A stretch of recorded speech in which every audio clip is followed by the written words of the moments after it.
అందరికీ వందనాలు. ఈ యూట్యూబ్ ఛానల్ ద్వారా మేము చిత్రాలతో కలిపి తెలుగు ఆడియో బైబిల్ని అందిస్తున్నాం. ఇలా చిత్రాలని చూస్తూ దేవుని వాక్యాన్ని వింటే సులభంగా అర్థం చేసుకోవచ్చు. అదేవిధంగా ప్రతిరోజు బైబిల్ క్విజ్ షార్ట్స్ను కూడా అందిస్తున్నాం. వీటి వల్ల బైబిల్ గురించి మరింత జ్ఞానం పెరుగుతుంది. మా ఛానల్ని సందర్శించి సబ్స్క్రైబ్ చేసుకొని అందులోని అన్ని వీడియోలను తప్పక చూడండి. దేవుడు మన అందరినీ ఆశీర్వదించునుగాక. Thank you.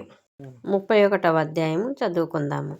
లాబాను కుమారులు మన తండ్రికి కలిగినది యావత్తును యాకోబు తీసుకొని మన తండ్రికి కలిగిన దాని వలన ఈ యావదాస్తి సంపాదించేనని చెప్పుకొనిన మాటలు యాకోబు వినెను. మరియు అతడు లాబాను ముఖము చూచినప్పుడు అది నిన్న మొన్న ఉండినట్లు అతని ఎడల ఉండలేదు.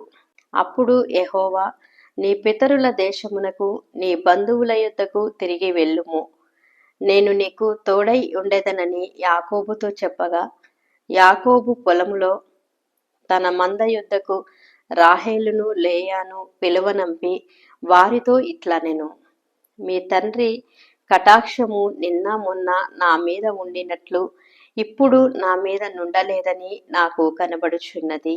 అయితే నా తండ్రి యొక్క దేవుడు నాకు తోడై ఉన్నాడు. మీ తండ్రికి నా యావశక్తితో కొలువు చేసేదనని మీకు తెలిసే ఉన్నది. మీ తండ్రి నన్ను మోసపుచ్చి 10 మార్లు నా జీతము మార్చెను. అయినను దేవుడు అతని నాకు హాని చేయనీయలేదు. అతడు పొడలు గలవి నీ జీతమగునని చెప్పిన ఎడల అప్పుడు మందలన్నీయు పొడలు గల పిల్లలు ఈనెను. చారలు గలవి నీ జీతమగునని చెప్పిన ఎడల అప్పుడు మందలన్నీయు చారలు గల పిల్లలీనెను. అట్లు దేవుడు మీ తండ్రి పశువులను తీసి నాకిచ్చెను. మందలు చూలుకట్టు కాలమున నేను స్వప్నమందు కన్నులెత్తి చూడగా గొర్రెలను దాటు పొటేళ్లను చారలైనను పొడలైనను మచ్చలైనను గలవై ఉండెను. మరియు ఆ స్వప్నమందు దేవుని దూత యాకోబు అని నన్ను పిలవగా, చిత్తము ప్రభువా అని చెప్పి తిని. అప్పుడు ఆయన, నీ కనులెత్తి చూడుము, గొర్రెలను దాటుచున్న పొటేళ్లన్నీయు చారలైనను పొడలైనను మచ్చలైనను గలవి. ఏలయనగా లాబాను నీకు చేయుచున్నది యావత్తును చూచితిని. నీవెక్కడ స్తంభము మీద నూనె పోసితివో, ఎక్కడ నాకు మొక్కుబడి చేసితివో ఆ బేతేలు దేవుడను నేనే. ఇప్పుడు నీవు లేచి ఈ దేశములో నుండి బయలుదేరి నీవు పుట్టిన దేశమునకు తిరిగి వెళ్ళుమని నాతో చెప్పెననెను. అందుకు రాహేలును లేయాయు, ఇంకా మా తండ్రి ఇంట మాకు పాలు పంపులెక్కడివి? అతడు మమ్మును అన్యులుగా చూచుటలేదా? అతడు మమ్మును అమ్మివేసి మాకు రావలసిన ద్రవ్యమును బొత్తిగా తినివేసెను. దేవుడు మా తండ్రి యొద్ద నుండి తీసివేసిన ధనమంతయు మాదియు మా పిల్లలదియు నై ఉన్నది గదా. కాబట్టి దేవుడు నాతో చెప్పినట్లెల్లా చేయుమని అతనికి ఉత్తరమియ్యగా, యాకోబు లేచి తన కుమారులను తన భార్యలను ఒంటెల మీద నెక్కించి కానాను దేశమునకు తన తండ్రి అయిన ఇస్సాకు నొద్దకు వెళ్ళుటకు తన పశువులన్నింటినీ తాను సంపాదించిన సంపద యావత్తును పదనారాములో తాను సంపాదించిన ఆస్తి యావత్తును తీసుకొని పోయెను. లాబాను తన గొర్రెబొచ్చు కత్తిరించుటకు వెళ్ళియుండగా రాహేలు తన తండ్రి ఇంటనున్న గృహదేవతలను దొంగిలినెను. యాకోబు తాను పారిపోవుచున్నానని సిరియావాడైన లాబానుకు తెలియచేయకపోవుట వలన అతని మోసపుచ్చిన వాడాయెను. అతడు తనకు కలిగినదంతయు తీసుకొని పారిపోయెను. అతడు లేచి నది దాటి గిలాదను కొండతట్టు అభిముఖుడై వెళ్ళెను. యాకోబు పారిపోయెనని 3వ దినమున లాబానుకు తెలుపబడెను. అతడు తన బంధువులను వెంట పెట్టుకుని 7 దినముల ప్రయాణమంత దూరము అతని తరుముకొని పోయి గిలాదు కొండ మీద అతని కలుసుకొనెను. ఆ రాత్రి స్వప్నమందు దేవుడు సిరియావాడైన లాబాను నొద్దకు వచ్చి, నీవు యాకోబుతో మంచిగాని చెడుగాని పలుకకుము, జాగ్రత్త సుమి అని అతనితో చెప్పెను. లాబాను యాకోబును కలుసుకొనెను. యాకోబు తన గుడారము ఆ కొండ మీద వేసుకొని ఉండెను. లాబానును తన బంధువులతో గిలాదు కొండ మీద గుడారము వేసుకొనెను. అప్పుడు లాబాను యాకోబుతో, నీవేమి చేసితివి? నన్ను మోసపుచ్చి కత్తితో చెరపట్టబడిన వారిని వలె నా కుమార్తెలను కొనిపోవనేలా? నీవు నాకు చెప్పక రహస్యముగా పారిపోయి నన్ను మోసపుచ్చితివేలా? సంభ్రమముతోనూ పాటలతోనూ మద్దెలతోనూ సితారలతోనూ నిన్ను సాగనంపుదునే. అయితే నీవు నా కుమారులను నా కుమార్తెలను నన్ను ముద్దు పెట్టుకోనియక పిచ్చి పట్టి ఇట్లు చేసితివి. మీకు హాని చేయుటకు నా చేతనవును. అయితే పోయిన రాత్రి మీ తండ్రి యొక్క దేవుడు, నీవు యాకోబుతో మంచిగాని చెడ్డగాని పలకకుము, జాగ్రత్త సుమి అని నాతో చెప్పెను. నీ తండ్రి ఇంట మీద బహు వాంఛగలవాడవై వెళ్ళగోరిన ఎడల వెళ్ళుము. నా దేవతల నేల దొంగిలితివనగా యాకోబు, నీవు బలవంతముగా నా యొద్ద నుండి నీ కుమార్తెలను తీసుకొందువేమో అనుకొని భయపడి తిని. ఎవరి యొద్ద నీ దేవతలు కనబడునో వారు బ్రతకకూడదు. నీవు నా యొద్దనున్న వాటిని మన బంధువుల ఎదుట వెతికి నీ దానిని తీసుకొనుమని లాబానుతో చెప్పెను. రాహేలు వాటిని దొంగిలిలెనని యాకోబునకు తెలియలేదు. లాబాను యాకోబు గుడారములోనికి, లేయా గుడారములోనికి, ఇద్దరి దాసి గుడారములోనికి వెళ్ళెను. గాని అతనికేమీయూ దొరకలేదు. తర్వాత అతడు లేయా గుడారములో నుండి బయలుదేరి రాహేలు గుడారములోనికి వెళ్ళెను. రాహేలు ఆ విగ్రహములను తీసుకొని ఒంటె సామాగ్రిలో పెట్టి వాటి మీద కూర్చుండెను. కాగా లాబాను ఆ గుడారమందంతటను తడివి చూచి నప్పటికిని అవి దొరకలేదు. ఆమె తన తండ్రితో, తమ ఎదుట నేను లేవలేనందున తాను కోపపడకూడదు, నేను కడగానున్నానని చెప్పెను. అతడెంత వెతికినను ఆ విగ్రహములు దొరకలేదు. యాకోబు కోపపడి లాబానుతో వాదించి అతనితో, నీవిట్లు మండిపడి నన్ను తరుమునేలా? నేను చేసిన ద్రోహమేమి, పాపమేమి? నీవు నా సమస్త సామాగ్రి తడివి చూచిన తర్వాత నీ ఇంటి వస్తువులన్నింటిలో ఏది దొరికెను? నా వారి ఎదుటను నీ వారి ఎదుటను అది ఇట్లు తెచ్చి పెట్టుము. వారు మన ఉభయుల మధ్య తీర్పు తీర్చుదురు. ఈ 20 ఏండ్లు నేను నీ యొద్ద నుంటిని. నీ గొర్రెలైనను మేకలైనను ఈచుకొని పోలేదు. నీ మంద పొటేళ్లను నేను తినలేదు. దుష్ట మృగముల చేత చీల్చబడిన దానిని నీ యొద్దకు తేక ఆ నష్టము నేనే పెట్టుకొంటిని. పగటియందు దొంగిలింపబడిన దానినేమి, రాత్రియందు దొంగిలింపబడిన దానినేమి నా యొద్ద పుచ్చుకొంటివి. నేను ఎలాగుంటిని? పగటి ఎండకును రాత్రి మంచుకును నేను క్షీణించిపోతిని. నిద్ర నా కన్నులకు దూరమాయెను. ఇదివరకు నీ ఇంటిలో 20 ఏండ్లు ఉంటిని. నీ ఇద్దరి కుమార్తెల నిమిత్తము 14 ఏండ్లు, నీ మంద నిమిత్తము 6 ఏండ్లును నీకు కొలువు చేసితిని. అయినను నీవు నా జీతము 10 మారులు మార్చితివి. నా తండ్రి దేవుడు అబ్రహాము దేవుడు, ఇస్సాకు భయపడిన దేవుడు నాకు తోడై ఉండని ఎడల నిశ్చయముగా నీవు నన్ను వట్టి చేతులతోనే పంపివేసియుందువు. దేవుడు నా ప్రయాసమును నా చేతుల కష్టమును చూచి పోయిన రాత్రి నిన్ను గద్దించెనని లాబానుతో చెప్పెను. అందుకు లాబాను, ఈ కుమార్తెలు నా కుమార్తెలు, ఈ కుమారులు నా కుమారులు, ఈ మంద నా మంద, నీకు కనబడుచున్నది, అంతయు నాది. ఈ నా కుమార్తెలనైనను వీరు కనిన కుమారులనైనను నేడు నేనేమి చేయగలను? కావున నేనును నీవును నిబంధన చేసుకొందము రమ్ము. అది నాకును నీకును మధ్య సాక్షిగా ఉండునని యాకోబుతో ఉత్తరమియ్యగా, యాకోబు ఒక రాయి తీసుకొని దానిని స్తంభముగా నిలవబెట్టెను. మరియు యాకోబు రాళ్ళు కూర్చుడని తన బంధువులతో చెప్పెను. వారు రాళ్ళు తెచ్చి కుప్ప వేసిరి. అక్కడ వారు ఆ కుప్ప యొద్ద భోజనము చేసిరి. లాబాను దానికి యాగర్ షహాదూత అను పేరు పెట్టెను. అయితే యాకోబు దానికి గలేదు అను పేరు పెట్టెను.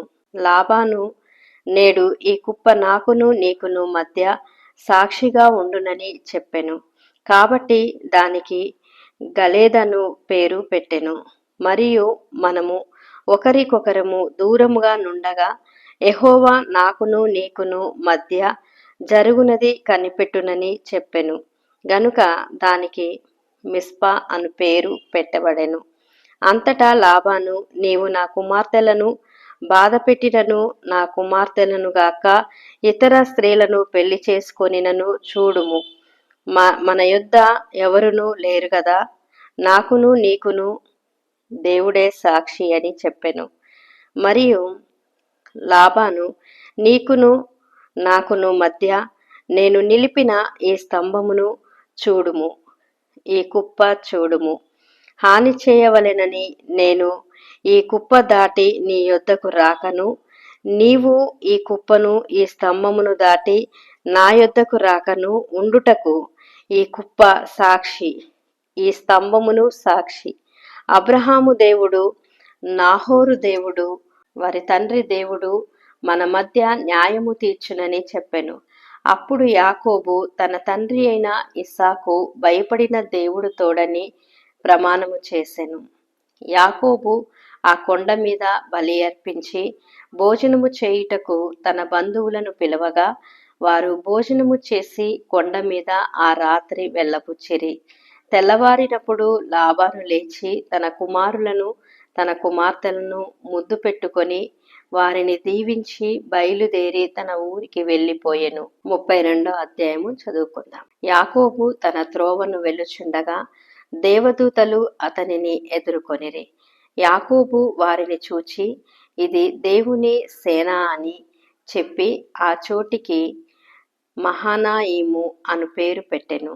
యాకోబు ఎదోము దేశమున అనగా షేయీరు దేశముననున్న తన సహోదరుడైన ఏశావు నొద్దకు దూతలను తనకు ముందుగా పంపి, మీరు నా ప్రభువైన ఏశావుతో, ఇంతవరకు నేను లాబాను నొద్ద నివసించియుంటిని. నాకు పశువులు, గాడిదలు, మందలు, దాసదాసి జనమును కలరు. నీ కటాక్షము నా యందు కలుగునట్లుగా నా ప్రభువునకిది తెలియచేయనంపితినని నీ సేవకుడైన యాకోబు అనెనని చెప్పుడని వారికి ఆజ్ఞాపించెను. ఆ దూతలు యాకోబు నొద్దకు తిరిగి వచ్చి, మేము నీ సహోదరుడైన ఏశావు నొద్దకు వెళ్ళితిమి. అతడు 400 మందితో నిన్ను ఎదుర్కొన వచ్చుచున్నాడని చెప్పగా, యాకోబు మిక్కిలి భయపడి తొందరపడి ఏశావు ఒక గుంపు మీదికి వచ్చి దాని హతము చేసిన ఎడల మిగిలిన గుంపు తప్పించుకొని పోవుననుకొని తనతోనున్న జనులను, మందలను, పశువులను, ఒంటెలను 2 గుంపులుగా విభాగించెను. అప్పుడు యాకోబు, నా తండ్రి అయిన అబ్రహాము దేవా, నా తండ్రి అయిన ఇస్సాకు దేవా, నీ దేశమునకు నీ బంధువుల యొద్దకు తిరిగి వెళ్ళుము. నీకు మేలు చేసేదనని నాతో చెప్పిన యెహోవా, నీవు నీ సేవకునికి చేసిన సమస్తమైన ఉపకారములకును సమస్త సత్యమునకును అపాత్రుడును. ఎట్లనగా నా చేతి కర్రతో మాత్రమే ఈ యోర్దాను దాటితిని. ఇప్పుడు నేను 2 గుంపులైతిని. నా సహోదరుడైన ఏశావు చేతి నుండి దయచేసి నన్ను తప్పించుము. అతడు వచ్చి పిల్లలతో తల్లిని నన్ను చంపునేమో అని అతనికి భయపడుచున్నాను. నీవు నేను నీకు తోడై నిశ్చయముగా మేలు చేయుచు విస్తారమగుట వలన లెక్కింపలేని సముద్రపు ఇసుక వలె నీ సంతానము విస్తరింపచేయుదునని సెలవిచ్చితివే అనెను. అతడు అక్కడ ఆ రాత్రి గడిపి తాను సంపాదించిన దానిలో తన అన్నయైన ఏశావు కొరకు ఒక కానుకను అనగా 200 మేకలను, 20 మేకపోతులను, 200 గొర్రెలను, 20 పొటేళ్లను, 30 పొడి ఒంటెలను, వాటి పిల్లలను, 40 ఆవులను, 10 ఆబోతులను, 20 ఆడుగాడిదలను, 10 గాడిద పిల్లలను తీసుకొని మందను వేరువేరుగా తన దాసుల చేతికప్పగించి, మీరు మందకు నడుమ ఎడముంచి నాకంటే ముందుగా సాగిపొండని తన దాసులతో చెప్పెను.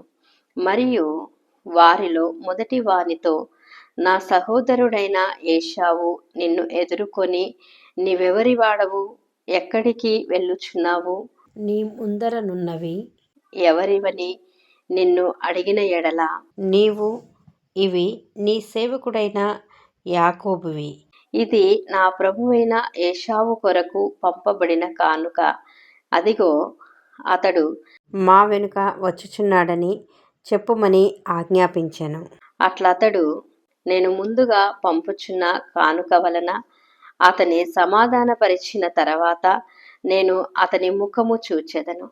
అప్పుడతడు, ఒకవేళ నన్ను కటాక్షించుననుకొని మీరు ఏశావును చూచినప్పుడు ఆ చొప్పున అతనితో చెప్పవలెననియు, మీరు ఇదిగో నీ సేవకుడైన యాకోబు మా వెనుక వచ్చుచున్నాడని చెప్పవలెననియు, రెండవ వానికిని మూడవ వానికిని మందల వెంబడి వెళ్ళిన వారికందరికిని ఆజ్ఞాపించెను. అతడు కానుకను తనకు ముందుగా పంపించి తాను గుంపులో ఆ రాత్రి నిలిచెను. ఆ రాత్రి అతడు లేచి తన 2 భార్యలను, తన 2 దాసీలను, తన 11 మంది పిల్లలను తీసుకొని ఎబ్బోకు రేవు దాటిపోయెను. యాకోబు వారిని తీసుకొని ఆ ఏరు దాటించి తనకు తగినదంతయు పంపివేసెను. యాకోబు ఒక్కడు మిగిలిపోయెను. ఒక నరుడు తెల్లవారు వరకు అతనితో పెనుగులాడెను. తాను అతని గెలవకుండుట చూచి తొడగూటి మీద అతనిని కొట్టెను. అప్పుడతడు ఆయనతో పెనుగులాడుట వలన యాకోబు తొడగూటి వసిలెను. ఆయన తెల్లవారుచున్నది గనుక నన్ను పోనిమ్మనగా అతడు, నీవు నన్ను ఆశీర్వదించితేనే కాని నిన్ను పోనివ్వననెను. ఆయన, నీ పేరేమని అడగగా అతడు యాకోబు అని చెప్పెను. అప్పుడు ఆయన, నీవు దేవునితోనూ మనుషునితోనూ పోరాడి గెలిచితివని గనుక ఇక మీదట నీ పేరు ఇశ్రాయేలే గాని యాకోబు అనబడదని చెప్పెను. అప్పుడు యాకోబు, నీ పేరు దయచేసి తెలుపుమనెను. అందుకాయన, నీవు ఎందు నిమిత్తము నా పేరు అడిగితివని చెప్పి అక్కడ అతనిని ఆశీర్వదించెను. యాకోబు, నేను ముఖాముఖిగా దేవుని చూచితిని, అయినను నా ప్రాణము దక్కినదని ఆ స్థలమునకు పెనుయేలు అను పేరు పెట్టెదను. అతడు పెనుయేలు నుండి సాగిపోయినప్పుడు సూర్యోదయమాయెను. అప్పుడతడు తొడగుంటుచు నడిచెను. అందుచేత ఆయన, యాకోబు తొడగూటి మీద తుంటినరము కొట్టినందున నేటి వరకు ఇశ్రాయేలీలు తొడగూటి మీదనున్న తుంటినరము తినరు. 33వ అధ్యాయము చదువుకుందాము. యాకోబు కనులెత్తి చూచినప్పుడు ఏశావును అతనితో 400 మంది మనుషులను వచ్చుచుండిరి. అప్పుడతడు తన పిల్లలను లేయా రాయేలులకును 2 దాసీలకును పంచి అప్పగించెను. అతడు ముందర దాసీలను, వారి పిల్లలను, వారి వెనుక లేయాను, ఆమె పిల్లలను, ఆ వెనుక రాహేలును, యోసేపును ఉంచి తాను వారి ముందర వెళ్ళుచు తన సహోదరుని సమీపించు వరకు 7 మార్లు నేలను సాగిలపడెను. అప్పుడు ఏశావు అతనిని ఎదుర్కొన పరిగెత్తి అతనిని కౌగలించుకొని అతని మెడ మీద పడి ముద్దు పెట్టుకొనెను. వారిద్దరూ కన్నీళ్లు విడిచిరి. ఏశావు కనులెత్తి ఆ స్త్రీలను పిల్లలను చూచి, వీరు నీకేమి కావలెనని అడిగినందుకు అతడు, వీరు దేవుడు నీ సేవకునికి దయచేసిన పిల్లలే అని చెప్పెను. అప్పుడు ఆ దాసీలును వారి పిల్లలను దగ్గరకు వచ్చి సాగిలపడిరి. లేయాయు ఆమె పిల్లలను దగ్గరకు వచ్చి సాగిలపడిరి. ఆ తర్వాత యోసేపును రాహేలును దగ్గరకు వచ్చి సాగిలపడిరి. ఏశావు నాకు ఎదురుగా వచ్చిన ఆ గుంపంతయు ఎందుకని అడగగా అతడు, నా ప్రభువు కటాక్షము నా మీద వచ్చుటకే అని చెప్పెను. అప్పుడు ఏశావు, సహోదరుడా, నాకు కావలసినంత ఉన్నది, నీది నీవే ఉంచుకొమ్మని చెప్పెను. అప్పుడు యాకోబు, అట్లు కాదు, నీ కటాక్షము నా మీద నున్న ఎడల చిత్తగించి నా చేత ఈ కానుక పుచ్చుకొనుము. దేవుని ముఖము చూచినట్లు నీ ముఖము చూచి తిని, నీ కటాక్షము నా మీద వచ్చినది గదా. నేను నీ యొద్దకు తెచ్చిన కానుకను చిత్తగించి పుచ్చుకొనుము.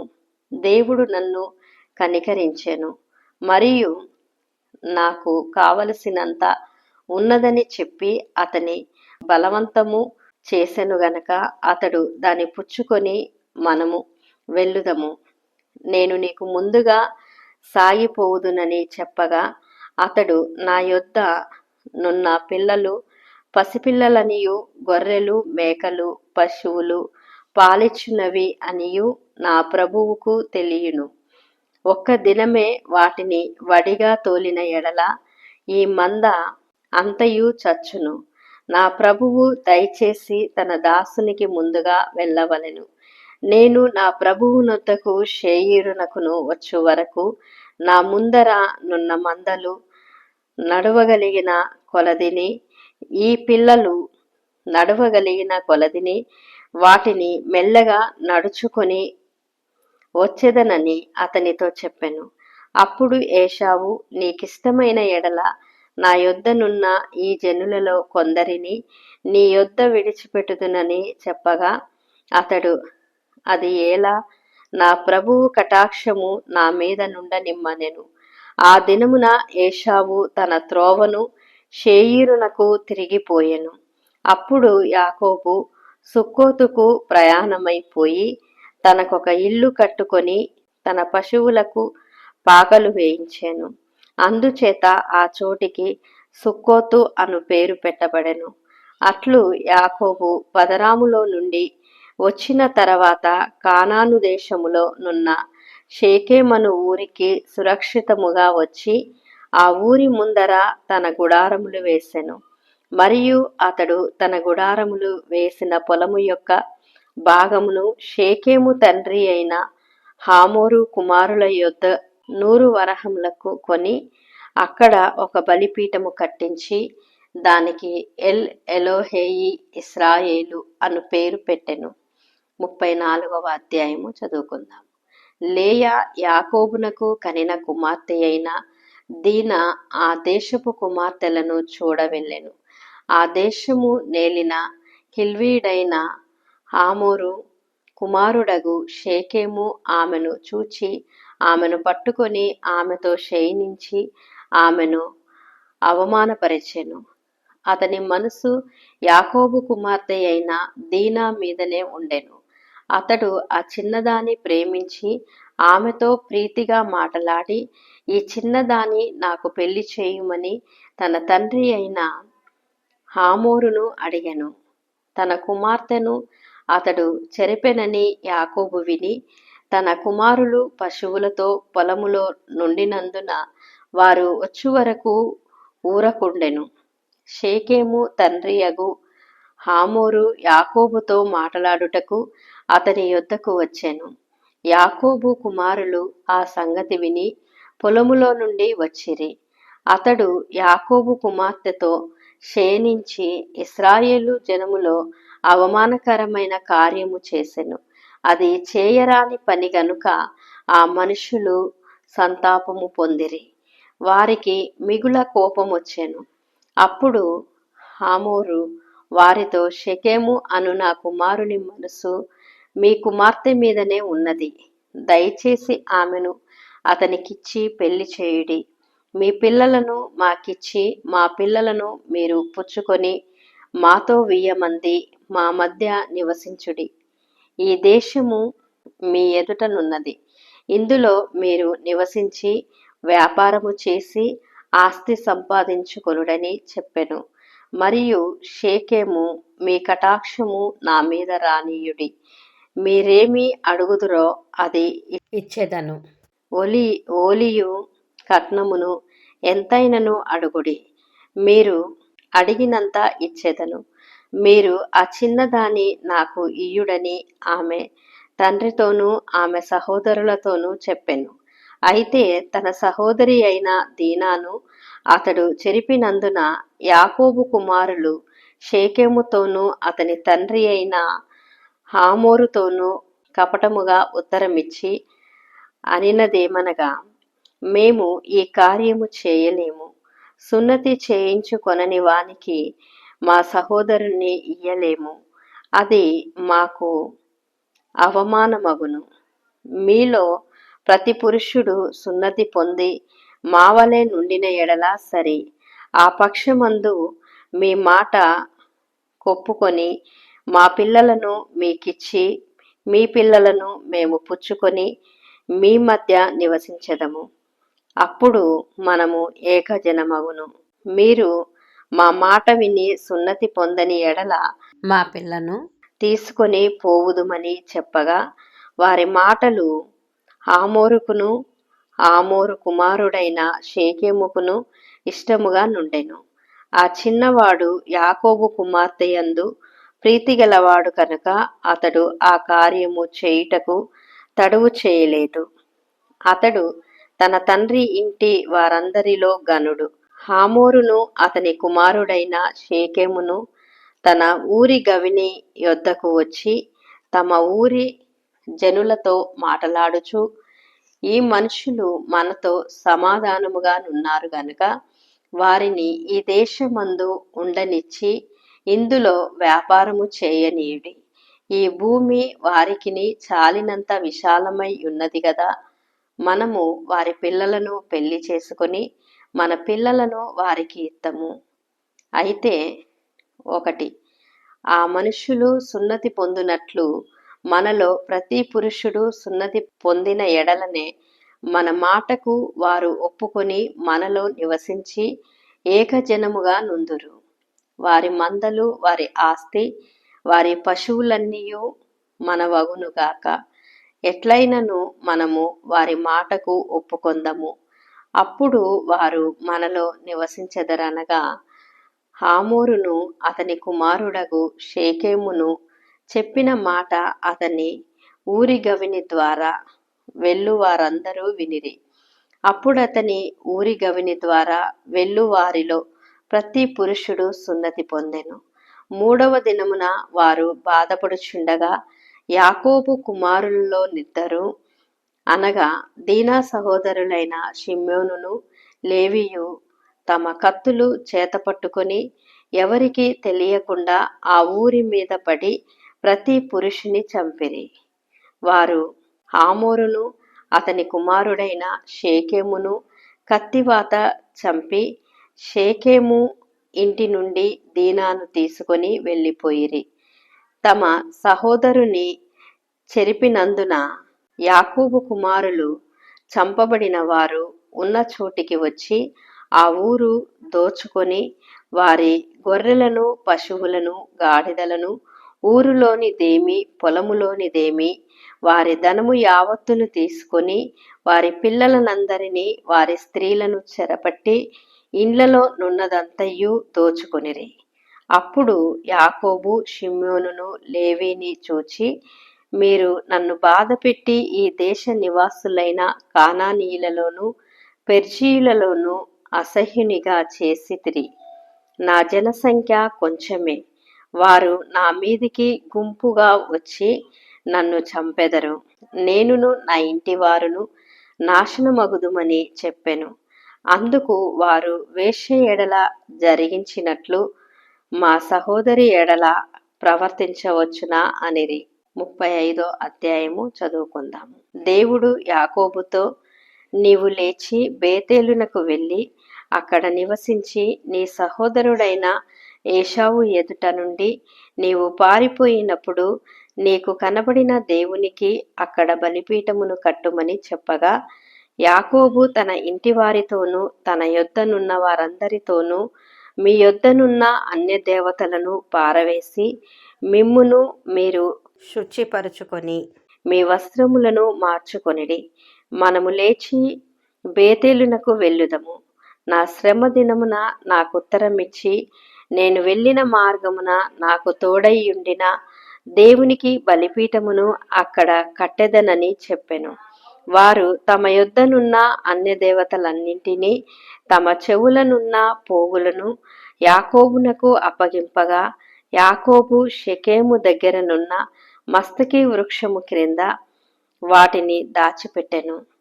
వారు ప్రయాణమై పోయినప్పుడు దేవుని భయము వారి చుట్టూన్న పట్టణముల మీద నుండెను గనక వారు యాకోబు కుమారులను తరుమలేదు. యాకోబును అతనితో నున్న జనులందరూ కానానులో లూజుకు అనగా బేతేలునకు వచ్చిరి.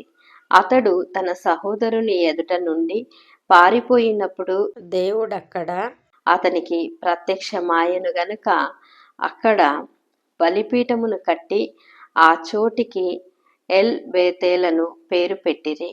రిబ్కా దాది అయిన దెబోరా చనిపోయి బేతేలునకు దిగువనున్న సింధూర వృక్షము క్రింద పాతిపెట్టబడెను. దానికి అల్లోను బాకోత్ అను పేరు పెట్టబడెను. యాకోబు పదనరాము నుండి వచ్చుచుండగా దేవుడు తిరిగి అతనికి ప్రత్యక్షమై అతనిని ఆశీర్వదించెను.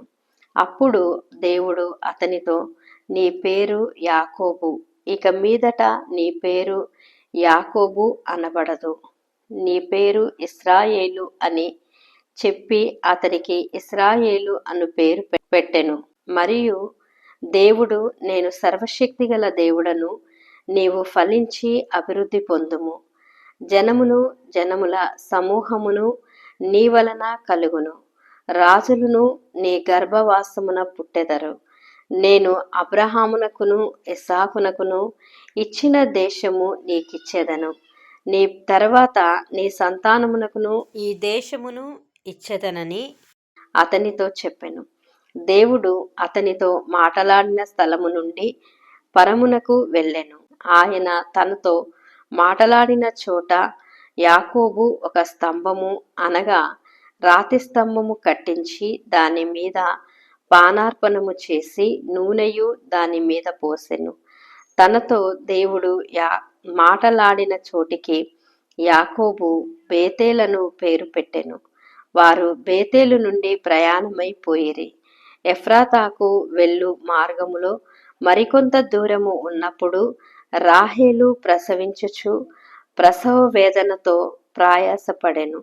ఆమె ప్రసవము వలన ప్రయాసపడుచున్నప్పుడు మంత్రసాని ఆమెతో, భయపడకుము, ఇదియు నీకు కుమారుడగునని చెప్పెను. ఆమె మృతి పొందెను. ప్రాణము పోవుచుండగా ఆమె అతని పేరు బెనోని అనెను. అతని తండ్రి అతనికి బెన్యామీను అను పేరు పెట్టెను. అట్లు రాహేలు మృతి పొంది బెత్లెహేమును ఎఫ్రతా మార్గమున పాతిపెట్టబడెను.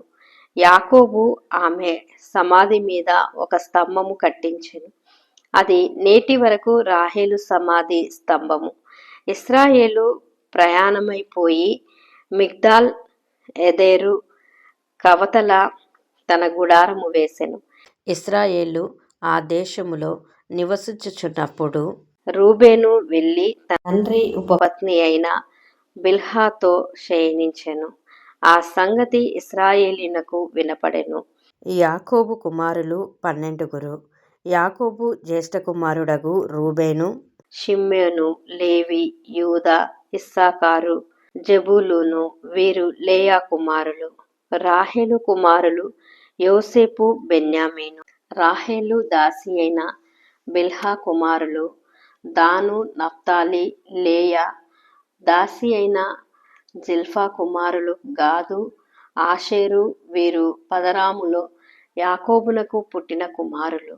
అబ్రహామును ఇస్సాకును పరదేశులై యుండిన మామ్రేలో కిర్యాతర్బాకు తన తండ్రి అయిన ఇస్సాకు నొద్దకు యాకోబు వచ్చెను. అదే హెబ్రోను. ఇస్సాకు బ్రతికిన దినములు 180 సంవత్సరములు. ఇస్సాకు కాలము నిండిన వృద్ధుడై ప్రాణము విడిచి మృతి పొంది తన పితరుల యొద్దకు చేర్చబడెను. అతని కుమారులైన ఏశావు యాకోబులు అతని పాతిపెట్టిరి. 36వ అధ్యాయము చదువుకుందాం. ఏదోమను ఏశావు వంశావళి ఇదే.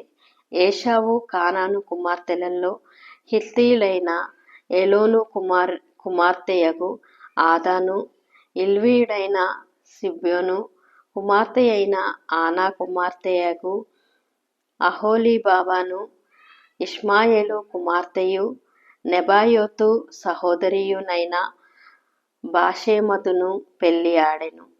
ఆదా ఏశావుకు ఎలీఫీజును కనెను. బాషేమతు రగులుయేలును కనెను. అహోలీబామ యూషును, యలామును, కోరాహును కనెను. కానాను దేశములో ఏశావునకు పుట్టిన కుమారులు వీరే. ఏశావు తన భార్యలను, తన కుమారులను, తన కుమార్తెలను, తన ఇంటి వారినందరినీ, తన మందలను, తమ సమస్త పశువులను, తాను కానాను దేశములో సంపాదించిన ఆస్తి యావత్తును తీసుకొని తన తమ్ముడైన యాకోబు ఎదుట నుండి మరి ఒక దేశమునకు వెళ్ళిపోయెను. వారు విస్తారమైన సంపద గలవారు కనుక వారు కలిసి నివసింపలేకపోయిరి. వారి పశువులు విశేషమై ఉన్నందున వారు పరదేశులై యుండిన భూమి వారిని భరింపలేకపోయెను. అప్పుడు ఏశావు షేయీరు మన్యములో నివసించెను. ఏశావు అనగా ఏదోము. షేయీరు మన్యములో నివసించిన ఏదోమీయుల తండ్రి అయిన ఏశావు వంశావళి ఇదే. ఏశావు కుమారుల పేరులు ఇవే. ఏశావు భార్య అయిన ఆదా కుమారుడగు ఎలీఫీజును, ఏశావు భార్య అయిన బాషేమతు కుమారుడగు రగుయేలును. ఎలీఫీజు కుమారులు తేమాను, ఓమారు, సెఫో, కాతాము, కనాజు, తిమ్నా. ఏశావు కుమారుడైన ఎలీఫాజునకు ఉపపత్ని. ఆమె ఎలీఫాజుకు అమాలేకీయులను కనెను. వీరు ఏశావు భార్య అయిన ఆదా కుమారులు. రగుయేలు కుమారులు నహాతు, జరాహు, షల్మా, మిజ్జా. వీరు ఏశావు భార్య అయిన బాషేమతు కుమారులు. ఏశావు భార్యయు షిబ్యోను కుమార్తెయగు ఆనా కుమార్తెయునైన అహోలీబామ కుమారులు ఎవరనగా ఆమె ఏశావునకు కనిన యూషు, యలాము, కోరాహు. ఏశావు కుమారులలో వీరు నాయకులు. ఏశావు ప్రథమ కుమారుడైన ఎలీఫాజు కుమారులు తేమాను నాయకుడు, ఓమారు నాయకుడు, సెపో నాయకుడు, కనాజు నాయకుడు, కోరాహు నాయకుడు, గాతాము నాయకుడు, అమాలేకు నాయకుడు. వీరు ఎదోము దేశమందు ఎలీఫీజు నాయకులు. వీరు ఆదా కుమారులు. వీరు ఏశావు కుమారుడైన రగుయేలు కుమారులు. నహాతు నాయకుడు, జరహు నాయకుడు, షల్మా నాయకుడు, మిజ్జా నాయకుడు. వీరు ఎదోము దేశమందు రగుయేలు సంతానపు నాయకులు. వీరు ఏశావు భార్య అయిన బాషేమతు కుమారులు. వీరు ఏశావు భార్య అయిన అహోలీబామ కుమారులు. యాషు నాయకుడు, ఎగ్లాము నాయకుడు, కోరహు నాయకుడు.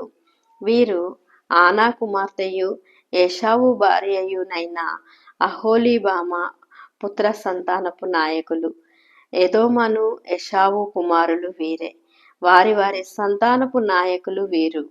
ఆ దేశ నివాసులైన హొరీయుడైన షేయిరు కుమారులు లోతాను, షోబాలు, షిబ్యోను, ఆనా, దిషోను, ఏసెరు, దిషాను వీరు. ఏదోము దేశమందు షేయిరు పుత్రులైన హోరీయుల నాయకులు. లోతాను కుమారులు హోరీ, హెమీము. లోతాను సహోదరి తిమ్నా. షోబాలు కుమారులు అల్వాను, మహాహదు, ఎబాలు, షసో, ఓనాము. షిబ్యోను కుమారులు అయ్యా, ఆనా. ఆ ఆనా తన తండ్రి అయిన షిబ్యోను గాడిదలను మేపుచుండి అరణ్యములలో ఉష్ణధారలు కనుగొనినవాడు. ఆనా సంతానము దిషోను. ఆనా కుమార్తె అయిన అహోలీబామ. దిషోను కుమారులు హెల్దూను, ఎప్షోను, ఇత్రాను, కేరాను. ఏసారు కుమారులు బిల్హాను, జవాను, కానాను. దీషాను కుమారులు ఊజు, ఆరాము. హొరీయుల నాయకులు లోతాను నాయకుడు, షోబాలు నాయకుడు, షిబ్యోను నాయకుడు, ఆనా నాయకుడు, దీషోను నాయకుడు, ఏసెరు నాయకుడు, దీషాను నాయకుడు. షేయిరు దేశమందలి వారి నాయకుల చొప్పున వీరు హోరీయుల నాయకులు. మరియు ఏ రాజైనను ఇశ్రాయేలీయుల మీద రాజ్య పరిపాలన చేయక మునుపు ఏదోము దేశములో రాజ్య పరిపాలన చేసిన రాజు లెవరనగా బేయారు కుమారుడైన బేలా ఏదోములో రాజ్య పరిపాలన చేసెను. అతని ఊరి పేరు దిన్హాబా. బేలా చనిపోయిన తర్వాత బోస్రావాడైన జరహు కుమారుడగు యోబాబు అతనికి ప్రతిగా రాజాయెను. యోబాబు చనిపోయిన తర్వాత తేమానీయుల దేశస్థుడైన ఉషాము అతనికి ప్రతిగా రాజాయెను. ఉషాము చనిపోయిన తర్వాత యోయాబు దేశమందు మిద్యానును కొట్టివేసిన బదాదు కుమారుడైన హదాదు అతనికి ప్రతిగా రాజాయెను. అతని ఊరి పేరు అవీతు. ఆదాదు చనిపోయిన తర్వాత మాశ్రేకాయుడవాడైన షమ్లు అతనికి ప్రతిగా రాజాయెను. షమ్లా చనిపోయిన తర్వాత నదీ తీరమందలి రహేబోతు వాడైన షావులు అతనికి ప్రతిగా రాజాయెను. షావులు చనిపోయిన తర్వాత అక్బోరు కుమారుడైన బయల్ హనాను అతనికి ప్రతిగా రాజాయెను. అక్బోరు కుమారుడైన బయల్ హనాను చనిపోయిన తర్వాత హదారు అతనికి ప్రతిగా రాజాయెను. అతని ఊరు పేరు పాయు. అతని భార్య పేరు మహేతాబేలు. ఆమె ఎజాహాబు కుమార్తె అయిన మత్రేదు కుమార్తె. మరియు వారి వారి వంశముల ప్రకారము వారి వారి స్థలములలో వారి వారి పేరుల చొప్పున ఏషావు సంతానపు నాయకుల పేరు లేవనగా తిమ్నా నాయకుడు, అల్వా నాయకుడు, యాతేతు నాయకుడు, అహోలీబామ నాయకుడు, ఏలా నాయకుడు, పీనోను నాయకుడు, కనాజు నాయకుడు, తేమాను నాయకుడు, బిడ్బారు నాయకుడు, మగ్నియేలు నాయకుడు, ఈరాము నాయకుడు. వీరు తమ తమ స్వాస్థ్యమైన దేశమందు తమ తమ నివాస స్థలముల ప్రకారము ఏదోము నాయకులు. ఏషావు ఎదోమీయులకు మూల పురుషుడు. 37వ అధ్యాయము చదువుకుందాము. యాకోబు తన తండ్రి పరదేశవాసిగా ఉండిన కానాను దేశములో నివసించెను. యాకోబు వంశావళి ఇది. యోసేపు 17 వాడై తన సహోదరులతో కూడా మందను మేపుచుండెను. అతడు చిన్నవాడై తన తండ్రి భార్య అయిన బిల్హా కుమారుల యొద్దకు జిల్ఫా కుమారుల యొద్దను ఉండెను. అప్పుడు యోసేపు వారి చెడుతనమును గూర్చిన సమాచారము వారి తండ్రి యొద్దకు తెచ్చుచుండువాడు. మరియు యోసేపు ఇశ్రాయేలు వృద్ధాప్యమందు పుట్టిన కుమారుడు గనక తన కుమారులందరి కంటే ఎక్కువగా అతని ప్రేమించి అతని కొరకు విచిత్రమైన నిలువుటంగి కుట్టించెను. అతని సహోదరులు తమ తండ్రి అతనిని తమ అందరికంటే ఎక్కువగా ప్రేమించుట చూచినప్పుడు వారు అతని మీద పగబట్టి అతనిని క్షేమ సమాచారమైనను అడగలేకపోయిరి. యోసేపు ఒక కల కని తన సహోదరులతో అది తెలియచెప్పగా వారు అతని మీద మరీ పగపట్టిరి. అతడు వారిని చూచి, నేను కనిన ఈ కలను మీరు దయచేసి వినుడి. అదేమనగా, మనము చేనిలో పనలు కట్టుచుంటిమి. నా పన లేచి నిలుచుండగా మీ పనలు నా పనను చుట్టుకొని నా పనకు సాష్టాంగపడెనని చెప్పెను. అందుకతని సహోదరులు, నీవు నిశ్చయముగా మమ్ము నేలెదవా, మా మీద నీవు అధికారి వగుదువా అని అతనితో చెప్పి అతని కలలను బట్టియు అతని మాటలను బట్టియు అతని మీద మరింత పగబట్టిరి. అతడింకొక కల కని తన సహోదరులకు తెలియచేసి, ఇదిగో, నేను మరి ఒక కల కంటిని. అందులో సూర్యచంద్రులను 11 నక్షత్రములను నాకు సాష్టాంగపడినని చెప్పెను. అతడు తన తండ్రితోనూ తన సహోదరులతోనూ అది తెలియచెప్పినప్పుడు అతని తండ్రి అతనితో, నీవు కనిన ఈ కల ఏమిటి? నేను నీ తల్లియు నీ సహోదరులను నిశ్చయముగా వచ్చి నీకు సాష్టాంగపడుదుమా అని అతని గద్దించెను. అతని సహోదరులు అతని యందు అసూయపడిరి. అయితే అతని తండ్రి ఆ మాట జ్ఞాపకముంచుకొనెను. అతని సహోదరులు షేకెములో తమ తండ్రి మందను మేపుటకు వెళ్ళిరి. అప్పుడు ఇశ్రాయేలు యోసేపును చూచి, నీ సహోదరులు షేకెములో మంద మేపుచున్నారు. నిన్ను వారి యొద్దకు పంపెదను రమ్మన్నప్పుడు అతడు మంచిదని అతనితో చెప్పెను. అప్పుడతడు, నీవు వెళ్ళి నీ సహోదరుల క్షేమమును మందక్షేమమును తెలుసుకొని నాకు వర్తమానము తెమ్మని అతనితో చెప్పి హెబ్రోను లోయలో నుండి అతని పంపెను.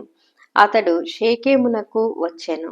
అతడు పొలములో ఇటు అటు తిరుగుచుండగా ఒక మనుషుడు అతనిని చూచి, నీవేమి వెతుకుచున్నావని అతనిని అడిగెను.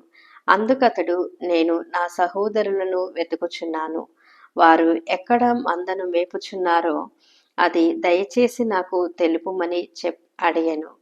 అందుకు ఆ మనుష్యుడు అక్కడ నుండి వారు సాగి వెళ్ళిరి. వారు తోతానుకు వెళ్ళుదము రెండని చెప్పుకొనుట వింటినని చెప్పెను.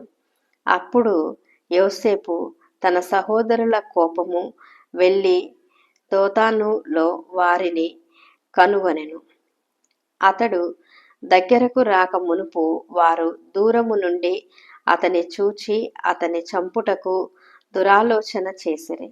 వారు, ఇదిగో, ఈ కలలు కనువాడు వచ్చుచున్నాడు, వీని చంపి ఇక్కడనున్న ఒక గుంటలో పారవేసి దుష్టమృగము వీని తినివేసెనని చెప్పుదము. అప్పుడు వీని కలలేమగునో చూతము రెండని ఒకనితో ఒకడు మాటలాడుకొనిరి. రూబేను ఆ మాట విని, మనము వానిని చంపరాదని చెప్పి వారి చేతులలో పడకుండా అతని విడిపించెను. ఎట్లనగా, రూబేను అతని తండ్రికి అతని నప్పగించుటకై వారి చేతులలో పడకుండా అతని విడిపింప దలచి, రక్తము చిందింపకుడి, అతనికి హాని ఏమీయూ చేయక అడవిలోనున్న ఈ గుంటలో అతని పడద్రోయుడని వారితో చెప్పెను. యోసేపు తన సహోదరుల యొద్దకు వచ్చినప్పుడు వారు యోసేపు అంగిని అతడు తొడుగుకొని యుండిన ఆ విచిత్రమైన నిలువుటంగిని తీసుకొని అతని పట్టుకొని ఆ గుంటలో పడద్రోసిరి. ఆ గుంట వట్టిది, అందులో నీళ్లు లేవు. వారు భోజనము చేయ కూర్చుండి కనులెత్తి చూడగా ఐగుప్తునకు తీసుకొని పోవుటకు గుగ్గిలము హస్తకియు బోలమును మోయుచున్న ఒంటెలతో ఇష్మాయేలీయులైన మార్గస్థులు గిలాదు నుండి వచ్చుచుండిరి. అప్పుడు యూదా, మనము మన సహోదరుని చంపి వాని మరణమును దాచిపెట్టినందువలన ఏమి ప్రయోజనము? ఈ ఇష్మాయేలీయులకు వానిని అమ్మివేయుదము రండి, వాడు మన సహోదరుడు, మన రక్త సంబంధి కదా, వానికి హాని ఏమీ చేయరాదని తన సహోదరులతో చెప్పెను. అందుకతని సహోదరులు సమ్మతించిరి. మిద్యానీయులైన వర్తకులు ఆ మీదుగా వెళ్ళుచుండగా వారు ఆ గుంటలో నుండి యోసేపును పైకి తీసి ఆ ఇష్మాయేలీయులకు 20 తులముల వెండిని అతనికి అమ్మివేసిరి. వారు యోసేపును ఐగుప్తునకు తీసుకొని పోయిరి. రూబేను ఆ గుంటకు తిరిగి వచ్చినప్పుడు యోసేపు గుంటలో లేకపోగా అతడు తన బట్టలు చింపుకొని తన సహోదరుల యొద్దకు తిరిగి వెళ్ళి, చిన్నవాడు లేడే, అయ్యో నేనెక్కడికి పోదుననగా వారు యోసేపు అంగిని తీసుకొని ఒక మేకపిల్లను చంపి దాని రక్తములో ఆ అంగి ముంచి ఆ విచిత్రమైన నిలువుటంగిని పంపగా వారు తండ్రి యొద్దకు దానిని తెచ్చి, ఇది మాకు దొరికెను, ఇది నీ కుమారుని అంగి అవునో కాదో గురుతుపట్టుమని చెప్పిరి. అతడు దానిని గురుతుపట్టి, ఆ అంగి నా కుమారునిదే, దుష్టమృగము వానిని తినివేసెను, యోసేపు నిశ్చయముగా చీల్చబడెననెను. యాకోబు తన బట్టలు చింపుకొని తన నడుమున గోనెపట్ట కట్టుకొని అనేక దినములు తన కుమారుని నిమిత్తము అంగలార్చుచుండగా అతని కుమారులందరూ అతని కుమార్తెలందరూ అతనిని ఓదార్చుటకు యత్నము చేసిరి. అయితే అతడు ఓదార్పు పొందనొల్లక, నేను అంగలార్చుచు మృతుల లోకమునకు నా కుమారుని యొద్దకు వెళ్ళెదనని చెప్పి అతని తండ్రి అతని కోసము ఏడ్చెను. మిద్యానీయులు ఐగుప్తీయునకు అతని తీసుకొని పోయి ఫరో యొక్క ఉద్యోగస్తుడును రాజ సంరక్షక సేనాధిపతియునైన పోతీఫరునకు అతనిని అమ్మివేసిరి. 38వ అధ్యాయము చదువు. ఆ కాలమందు యూదా తన సహోదరులను విడిచి హీరా అను ఒక అదుల్లామీయుని యొద్ద ఉండుటకు వెళ్ళెను. అక్కడ షూయా అను ఒక కానానీయుని కుమార్తెను యూదా చూసి ఆమెను తీసుకొని ఆమెతో పోయెను. ఆమె గర్భవతి అయి కుమారుని కనగా అతడు వానికి ఏరు అను పేరు పెట్టెను. ఆమె మరలా గర్భవతి అయి కుమారుని కని వానికి ఓనాను అను పేరు పెట్టెను. ఆమె మరలా గర్భవతి అయి కుమారుని కని వానికి షేలా అను పేరు పెట్టెను. ఆమె వీని కనినప్పుడు అతడు కజీబులో నుండెను.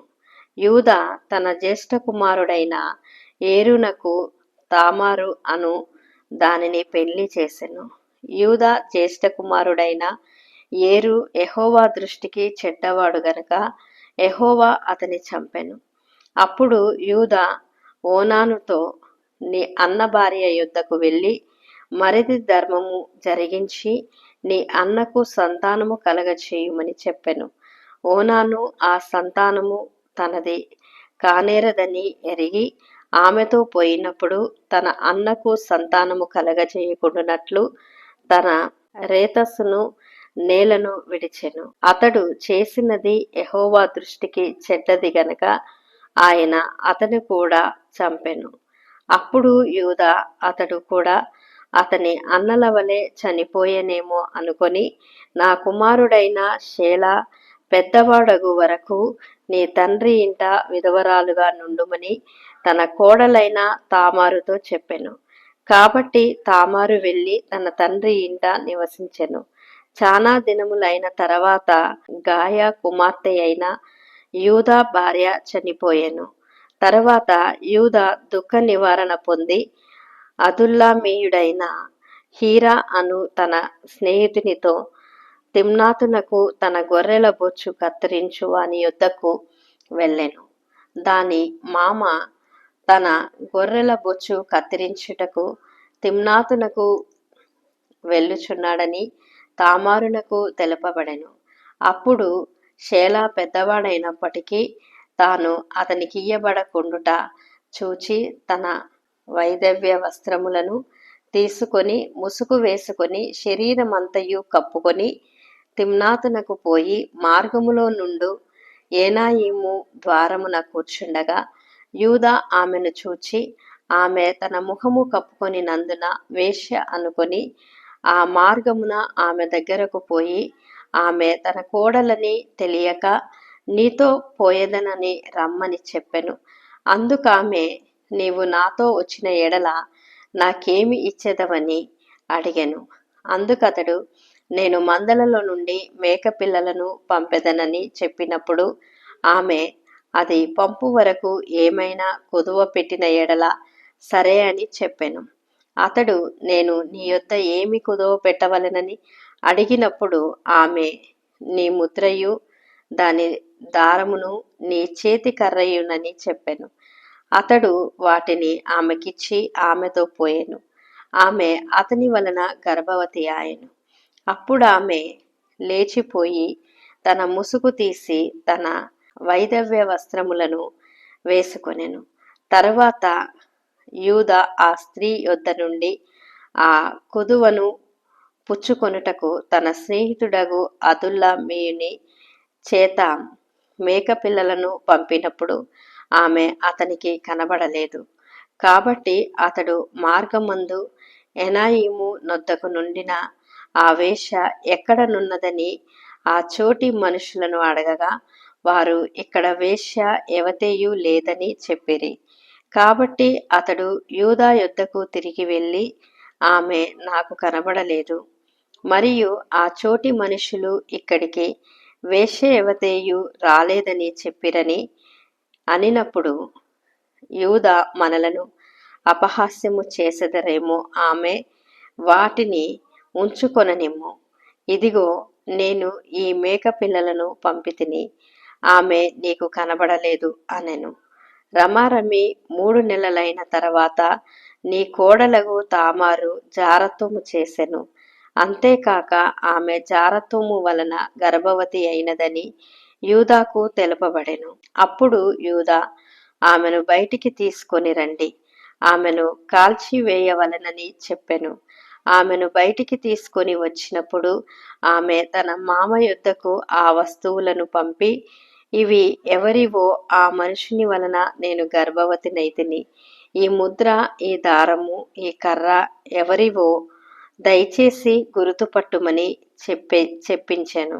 యూదా వాటిని గుర్తుపట్టి, నేను నా కుమారుడైన షేలాను ఆమెకు ఇయ్యలేదు గనుక ఆమె నాకంటే నీతిమంతురాలని చెప్పి మరి ఎప్పుడునూ ఆమెను కూడలేదు. ఆమె ప్రసవ కాలమందు కవలలవారు ఆమెను గర్భమందుండిరి. ఆమె ప్రసవించుచున్నప్పుడు ఒకడు తన చెయ్యి బయటికి చాచెను గనుక మంత్రసాని ఎర్ర నూలు తీసి వాని చేతికి కట్టి, ఇతడు మొదట బయటికి వచ్చెనని చెప్పెను. అతడు తన చెయ్యి వెనుకకు తీసినప్పుడు అతని సహోదరుడు బయటికి వచ్చెను. అప్పుడు ఆమె, నీవేలా భేదించుకొని వచ్చితివనెను. అందుచేత అతనికి పేరేసు అను పేరు పెట్టబడెను. తరువాత తన చేతిని తొగరుగల అతని సహోదరుడు బయటికి వచ్చెను. అతనికి జెరహు అను పేరు పెట్టబడెను. 39వ అధ్యాయము చదువుకుందాం. యోసేపునకు ఐగుప్తునకు తీసుకొని వచ్చినప్పుడు ఫరో యొక్క ఉద్యోగస్తుడును రాజ సంరక్షక సేనాధిపతియునైన పోతీఫరును నొక ఐగుప్తీయుడు అక్కడికి అతని తీసుకొని వచ్చిన ఇష్మాయేలీయుల యొద్ద నతన్ని కొనెను. యెహోవా యోసేపునకు తోడై ఉండెను గనక అతడు వర్ధిల్లుచు తన యజమానుడగు ఆ ఐగుప్తీయుని ఇంట నుండెను. యెహోవా అతనికి తోడై ఉండెననియు అతడు చేసినదంతయు అతని చేతిలో యెహోవా సఫలము చేసిననియు అతని యజమానుడు చూచినప్పుడు యోసేపు మీద అతనికి కటాక్షము కలిగెను గనక అతని యొద్ద పరిచర్య చేయువాడాయెను.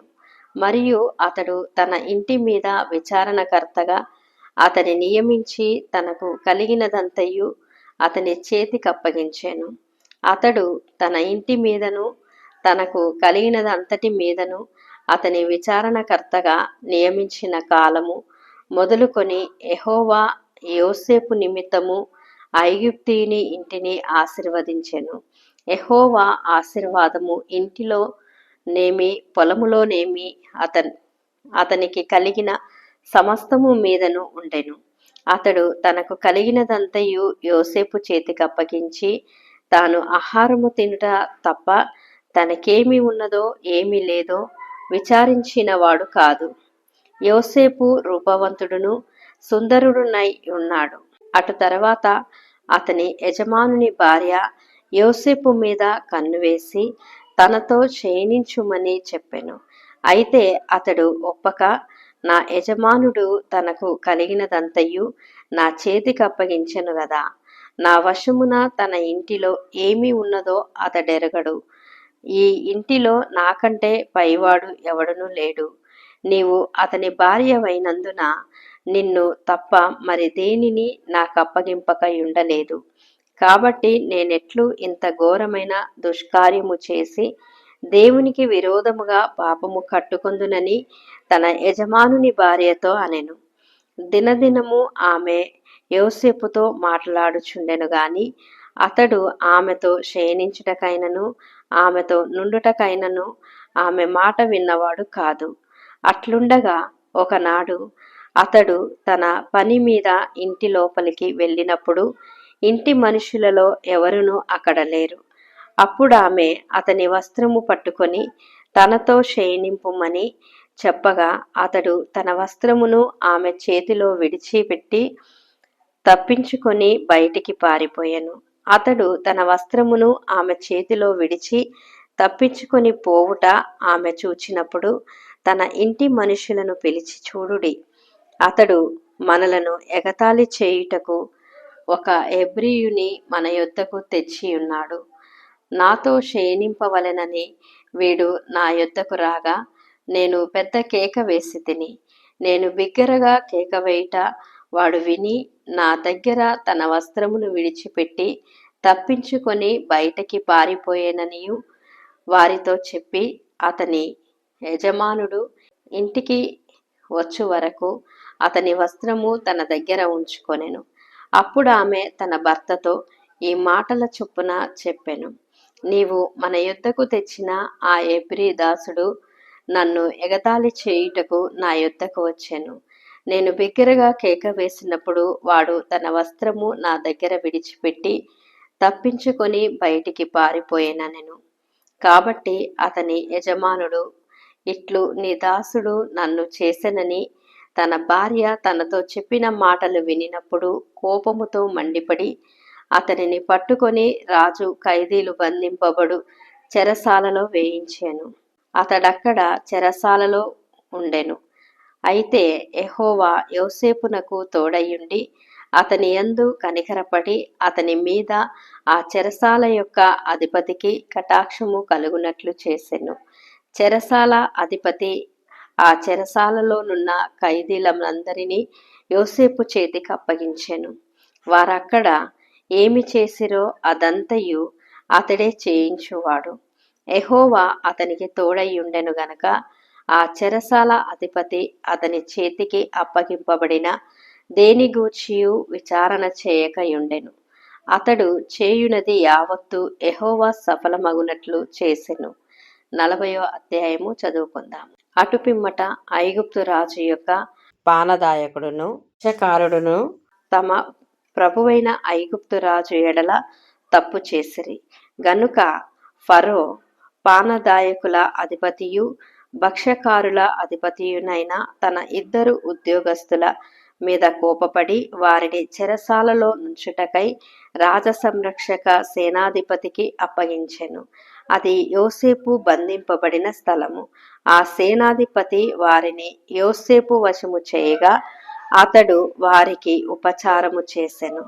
వారు కొన్ని దినములు కావలిలో నుండిన తర్వాత వారిద్దరూ అనగా చెరసాలలో బంధింపబడిన ఐగుప్తు రాజు యొక్క పానదాయకుడును భక్ష్యకారకుడును ఒక్కటే రాత్రియందు కలలు కనిరి.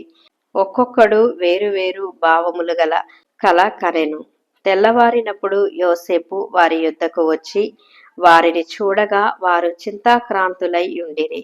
అతడు ఎందుచేత నేడు మీ ముఖములు చిన్నబోయి యున్నవని తన యజమానుని ఇంట తనతో కావలియున్నందున ఫరో ఉద్యోగస్తులను అడిగాను. అందుకు వారు, మేము కలలు కంటిమి, వాటి భావము చెప్పగల వారెవరునూ లేరని అతనితో ననగా, యోసేపు వారిని చూచి, భావములు చెప్పుట దేవుని ఆధీనమే కదా, మీరు దయచేసి ఆ కలలు నాకు వివరించి చెప్పుడనెను. అప్పుడు పానదాయకుల అధిపతి యోసేపును చూచి, నా కలలో ఒక ద్రాక్షావల్లి నా ఎదుట ఉండెను. ఆ ద్రాక్షావల్లికి 3 తీగలుండెను. అది చిగురించినట్లు ఉండెను. దాని పువ్వులు వికసించెను. దాని గెలలు పండి ద్రాక్ష ఫలమాయెను. మరియు ఫరో గిన్నె నా చేతిలో ఉండెను. ఆ ద్రాక్ష ఫలములు నేను పట్టుకొని ఫరో గిన్నెలో వాటిని పిండి ఆ గిన్నె ఫరో చేతికిచ్చితినని తన కలను అతనితో వివరించి చెప్పాను. అప్పుడు యోసేపు, దాని భావమిదే, ఆ 3 తీగలు 3 దినములు, ఇంకా 3 దినముల్లోగా ఫరో నీ తలను పైకెత్తి నీ ఉద్యోగము నీకు మరలా ఇప్పించును. నీవు అతనికి పానదాయకుడవై యున్న నాటి మర్యాద చొప్పున ఫరో గిన్నెను అతని చేతికప్పగించెదవు. కాబట్టి నీకు క్షేమము కలిగినప్పుడు నన్ను జ్ఞాపకము చేసుకొని నాయందు కరుణించి ఫరోతో నన్ను గూర్చి మాటలాడి ఈ ఇంటిలో నుండి నన్ను బయటికి రప్పించుము. ఏలయనగా నేను హెబ్రీయుల దేశములో నుండి దొంగిలి విడబడితిని, అది నిశ్చయము.